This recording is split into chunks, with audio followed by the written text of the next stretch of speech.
अशोक वाटिका में सीता को विश्वास नहीं होता कि लक्ष्मण को शक्ति लगी है। वे जानती हैं कि लक्ष्मण को कुछ हुआ तो उसके भाई राम के प्राण भी नहीं बचेंगे। लक्ष्मण का सिर गोद में रखकर बैठे राम के अश्रु रुक नहीं रहे। विभीषण, सुग्रीव और जामवंत सभी लक्ष्मण की हृदय गति धीमी पड़ते जाने से भारी आशाएं त्याग देते हैं। हनुमान पूछते हैं कि क्या वास्तव में अब कोई उपाय बाकी नहीं बचा है।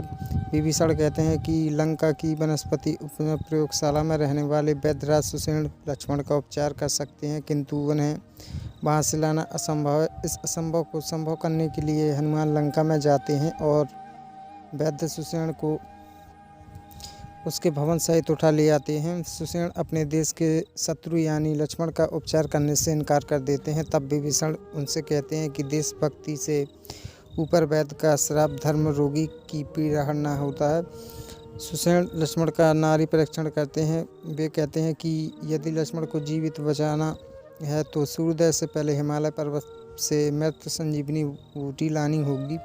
सुषेण बूटी की पहचान बताते हैं कि इसमें दिव्य प्रकाश होता है। इसकी सुरक्षा देवताओं करते हैं। यदि कोई उनके निकट जाते हैं तो वह विलोकित हो जाती हैं। राम अल्प अवधि में हिमालय जाना और असंभव मानते हैं, किंतु हनुमान उससे आज्ञा लेकर आकाश मार्ग से हिमालय की ओर प्रस्थान करते हैं। उधर रावण को अपने गुप्तचर सुख से सूचना मिलती है कि वैद्य सुषेण की बताई बूटी लेने हनुमान हिमालय गए हैं। रावण मायावी असुर कालनेमी को हनुमान की यात्रा बाधित करने की आज्ञा देता है। कालनेमी के पास दुर्गति से कहीं भी पहुंचने की शक्ति है। वह अपनी माया से एक पर्वतीय सरोवर के निकट कुटिया का निर्माण करता है और साधु का वेश धारण करके राम नाम जाप करने बैठ जाता है।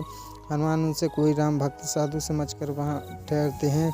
कालनेमी हनुमान को अपना परिचय त्रिलोकदर्शी साधु के रूप में देता है और कहता है कि उसे पता है कि वे सुषेण वैद्य के कहने पर लक्ष्मण के लिए संजीवनी बूटी लेने हिमालय जा रहे हैं।